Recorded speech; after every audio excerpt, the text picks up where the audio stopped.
Hey guys, this is a yard update. Just trying to show you guys what I'm doing. I think I finally got it all figured out. Let me start over here. So what's going to happen here is this is the main line here. It's going to come in, breaks off here, and then we have an arrival departure that comes in through there. All the way around. This is the access road, and you can get a very long train in there. You've seen that before, I think, on the other video. And the main is not interrupted, so that can continue all the way through without any interruption at all. Let me show you here what happens. So the main line can continue straight through into the tunnel, or it can go into the Y and the other direction. Then we have the other arrival departure over here that goes through the back of the yard. So it splits because what I want to do is have a track for arrival departure, which is where those hoppers are right now, and then another track to either set up a train or so that the engines can get around. They can go into the facility and go to the fueling station, whatever needs to happen. But this way, the train can sit there for a minute while the switcher engines come through and grab it and start categorizing everything. So I did forget to put the cabooses in the caboose track, which is right here. So as the train comes in,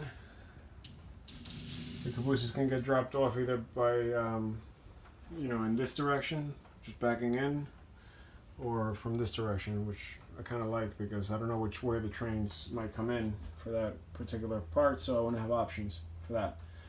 And if there's a car that needs repair, it could just, as you know, once you get everything categorized, the switcher engines can just push it right into this track here and go into the RIP, the repair in place track, or whatever, like the car service facility right there, which I'm working on the door and trying to get that to open automatically. And then what happens is once the train drops off the train, the switcher engines are going to live. This is the lead, by the way. So once you get in there, you can either access the lead from the arrival departure or from the other line that's parallel to it. So the lead goes out that way. But what I did is I put the switcher engine house here, so I can have a few switchers living there. I'll put a fueling station or whatever also there. And it doesn't, since they're the ones that are going to be using the lead, it doesn't matter that they're there. So they can come out through here, they can latch on, and then start shoving or pulling or whatever they need to do to categorize. In the meantime, the engine from this train can go forward, go into the turnout, so in the crossover, and go into the runaround track. And what I did here is I made it optional where you can just, if it just needs fueling, it could just go in here and then just back right in to the two fueling tracks right there. And I can get probably four or five engines in the long track, like if there's a consist of that many engines, or I can get a shorter train on this track, and obviously, you can get it single engines too, just like that. And I'm gonna put like better tanks and stuff back here, and all that stuff.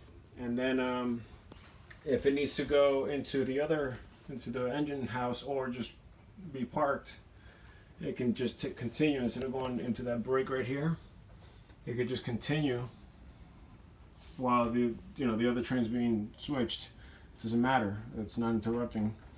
And then come through up here, cross over and then head into the engine yard there. So I think I can get about 25 engines in there if they're all stacked up, which is more than I think I'll ever have. Well, I don't know, maybe. But I can get a lot of engines in there, and then also in here. I think I counted 25, including these tracks being filled with engines. So again, you could either, go park, or it can go into the engine facility right here.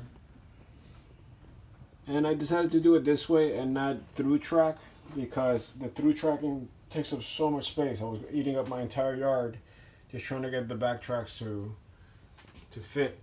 So I just decided to kind of back it into here and just make this like an access road for the fuel tanks. I'll probably move this mountain, this hill over here, like I'm going to make it shorter so there's a little bit more room there, more realistic.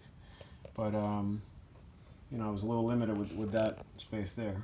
But it's cool because I did one on my old layout, but I detailed the inside. So, and I'm gonna do it better. But I put a little ramp in there with a little platform.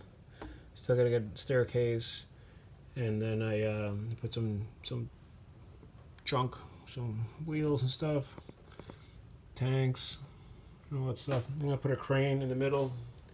This is like one of the last structures I ever bought in my old layout, so I started messing with it, and I just never got around to really, finishing it. And these are the doors that are just going to go straight up to open. They're going to be motorized also with servos. Just got to figure out where I'm going to put the servos. But if anything, I might put them under the table and have like 2 pins push the door up, so that it opens the gate straight up. So, and I'm gonna put lighting in there, obviously on on the roof. This way you can see in the dark. And so that's the engine house. So that's the other part. Now the other thing I'm probably gonna do is, as the engines come out either from the fueling station or the engine facility or even the parking, whatever, all this funnels into basically this track here. So over here, right here, I'm going to put the engine wash arcs, 1 or 2 or whatever, maybe even a shed like this one here. But I'll make it a little more like an engine wash. I'll put water and puddles around it and stuff like that, so it looks like it's active. And then once the engine comes out, it's ready to meet whatever train is being built on that track or on this track. It could either be built here or where the hoppers are, right there. So that's kind of cool. And then the only other thing is that because the coal mine, well, let me just tell you this first. The access road is going to come in here somewhere. That's the gray, right? But then it's going to also come here. This is the office yard. So there's plenty of parking, and you can put other things in there. And then it's going to cut through here. I'm going to cut these a little shorter so I can get the access road to curve around. Then it's going to cut across these 2 lines right here, so there's no switchers, so I don't have to deal with that. And then I'm going to put a retaining wall here. The road's going to continue. It's basically the blue, so I put some trucks here so you can see. And this way there's access to the back of the yard as well. And there's going to be some parking here for the yard and for the engine facility workers and all that stuff. And I'll figure out what other little things I can put in there. And then obviously the squiggles are like where the mountain drops. And then what's going to happen is all of this is going to be cemented. There's going to be a platform all throughout here, probably right up to the switcher here. So all of this is going to be cemented, and then the road, it can come through. I'll put like yellow lines here so that the engines are either inside or they're past it, but they're not interrupting the access road. And then they come around this way, cut through, and then back into the other road. So there's always access with the cars. Anyways, you know you're making a lot of progress when this looks like this because you have no more space to put stuff on, or you're running out of space. So every time I work on something, I have to shift everything over, and it's a pain. But anyways, what I was trying to say is that the coal company, coal mine, is going to live here in this wedge, this corner right here, and it's going to be, you know, tracks for empty hoppers and tracks for filling the hoppers, you know, with the coal loader, and all this area basically is going to be all coal stuff. But what happens is I want to run a really long coal train, because that was like one of the main things that NS ran in Southern. So I'm gonna need more room. So these people here, which I don't know if I'm gonna call it that. I'll probably change it. But they rented some yard space. So this is the branch. This is the, what do you call it? You know, the access point for the whole coal company here. But I'm gonna just basically say that they rented right across the street. I'm gonna put a curved turnout here, and it's gonna spit the main line here, and then all this is gonna be basically a mini yard for all coal hoppers that's gonna open up into like 4 tracks, I guess, or whatever I can fit, and then it's gonna close up again here right into there. And so they can still have access, like let's say I'm building a really long coal train, they can use the main for a minute just to grab some trains over there, some hoppers, and then pull it through, and then they can use this line to build their train, you know, and then at this point, if there's another train coming in, they have the option of using this other line here. So I think it's pretty functional. I mean, the idea is that I'm doing all this stuff when I'm by myself. I can be doing all this stuff and still have a train, like either a long grain train or something in the upper track, just going, you know, because it doesn't interrupt anything. Those 2 tracks, those 2 mains, you can have one going in each direction, or just going through here, and there's no interruption whatsoever with the that track. Goes all the way around the layout, comes through, and then goes through the wall,